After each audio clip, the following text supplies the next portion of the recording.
In this video, let's discuss about the different load flow study cases for a transmission line.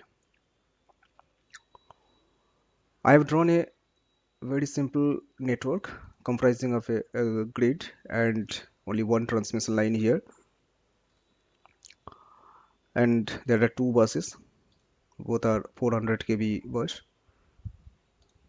So this transmission line is for 100 km length, and these are the parameters, transmission line parameters, resistance and reactance values per kilometer.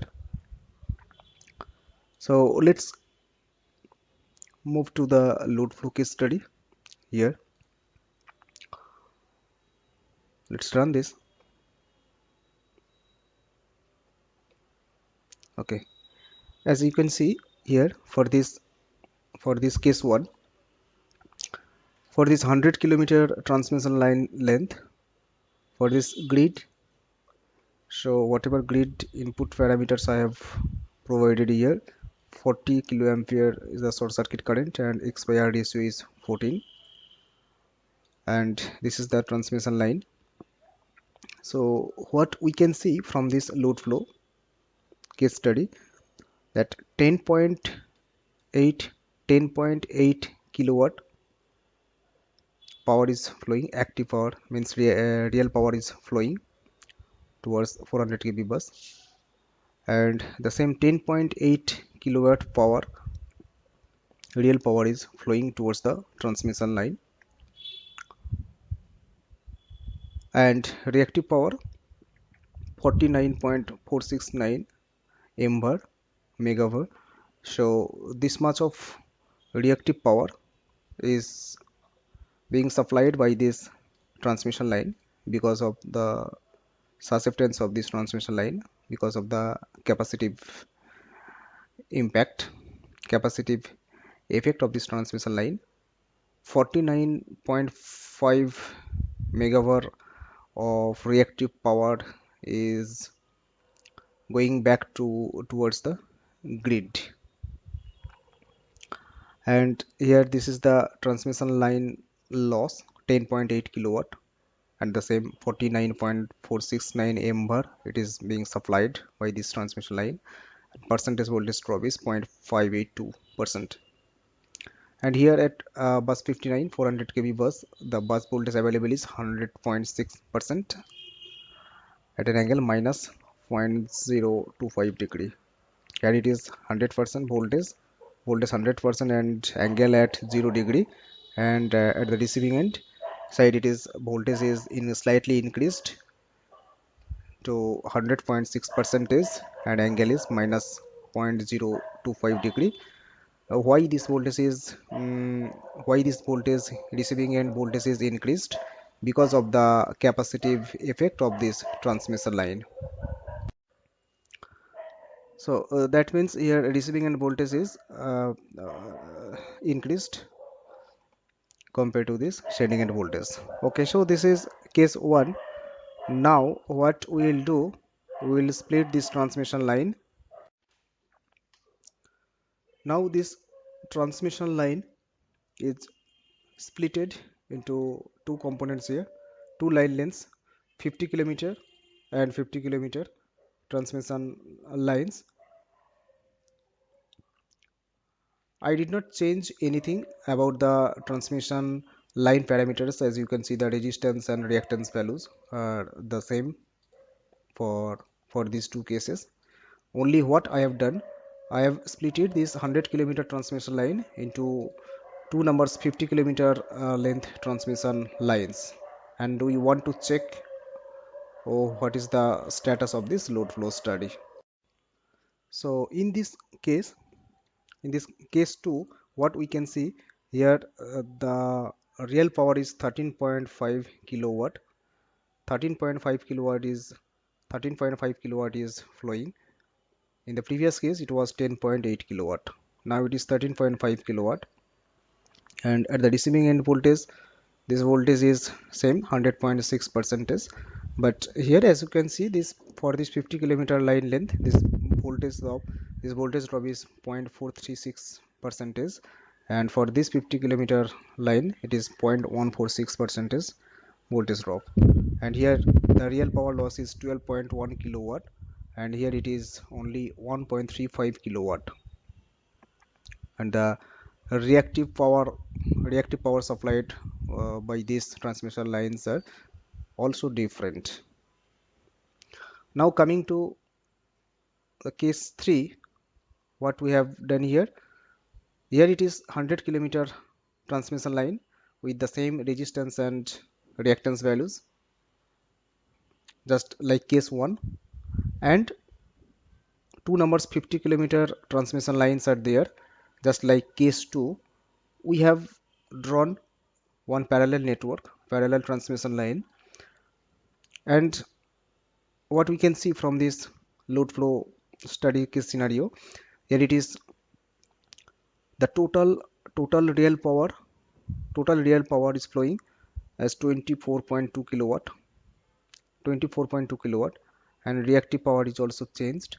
And here 10 point for this branch 100 kilometer line length, 10.1 kilowatt is the real power.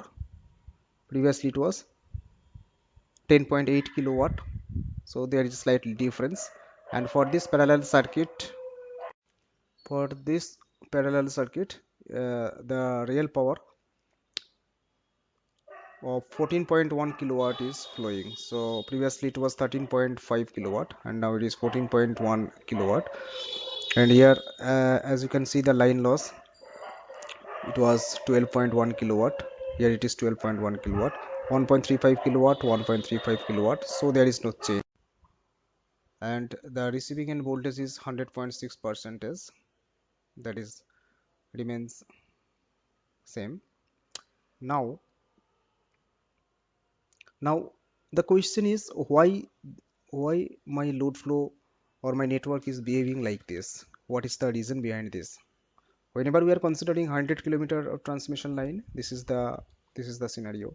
Whenever we are splitting into two numbers 50 kilometer of transmission lines, but the total transmission line length remains same as 100 kilometer, 50 kilometer plus 50 kilometer as 100 kilometer, but the result is coming different for these two categories.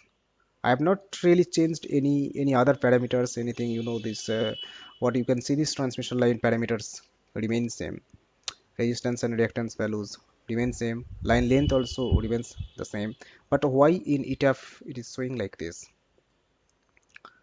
The main reason is the modeling of this transmission line in ETAP. In ETAP, we are modeling the transmission line as nominal pi model. As if you can recall, what is that nominal pi network or T network or distributed parameters. But in ETAP, it is not possible to model this transmission line with distributed parameters. That means we are considering the transmission line resistance and reactance values as a lumped parameters, and nominal pi model. We are using nominal pi model. This is by default.